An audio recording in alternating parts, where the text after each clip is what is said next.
Thank you for watching KREX 5 News this Friday evening. I'm Rob Hagan. The nation's top transportation officials, along with both of Colorado's senators, traveled to Glenwood Springs today to address much-needed improvements for the western slope.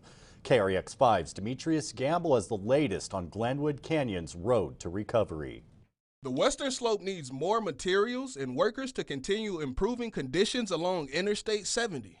It only took one visit to Glenwood Canyon for U.S. Secretary of Transportation Pete Buttigieg to acknowledge what needs to be done. We can make sure that there are more resources, more dollars available for state leaders to do that work. Colorado has already put the pedal to the metal. CDOT Executive Director Shoshana Liu confirms the process is underway. The State Transportation Commission actually just approved some initial funding for survey work to determine where there are right-of-way needs for the tight curves, and we're moving apace, and we'll likely be seeking additional federal support, probably from some of the new resiliency programs, to assist with that effort. Surveys don't stop at just tight curves. When the interstate is under construction, drivers will need another option. When we talk about resilience funding, a big part of that is evacuation routes and alternative routes. And that's especially challenging here in a geographically limited space like this canyon.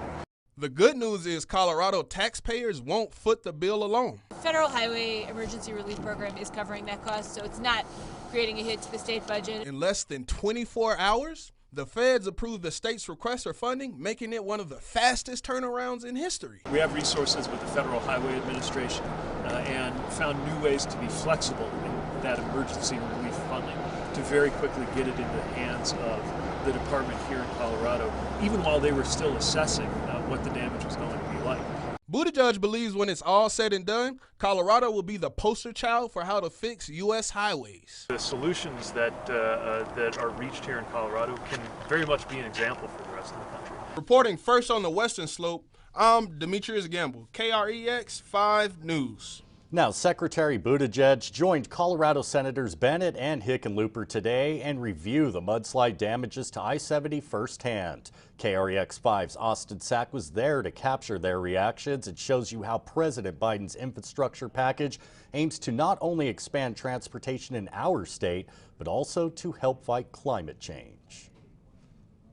Colorado knows probably better than almost anybody, any other state in the country, how fierce Mother Nature can be. The town of Glenwood Springs just behind me is well known for the amount of tourists it brings here each year. But the way to get here, Interstate 70. We all remember last year when multiple mudslides shut down the corridor, proving detrimental to the state and the nation as a whole. Secretary Pete Buttigieg is joined by Glenwood Springs Mayor to talk about the ongoing construction to I-70 and the funding that will get the job done. CDOT officials are hard at work to repair I-70, but the job's not done yet. The reason we're doing all of this is to help people go about their lives. Colorado's transportation is now supercharged by President Biden's $1 trillion infrastructure bill. The federal Department of Transportation is looking at the state as a trusted and valued partner, and they're allowing the state to share responsibility for where this money can get the maximum benefit for people in Colorado. State and national leaders aren't just looking to improve I-70, but to add to our state's fight against climate change. I was struck by the fact that for this community that's on the business end of climate change, they're also trying to be on the front end of climate change with electric and low emission buses. The goal of reducing climate change is driven by a lot of factors: energy, buildings, and transportation, just to name a few. Transportation actually is the single biggest contributor to greenhouse gases. And to us,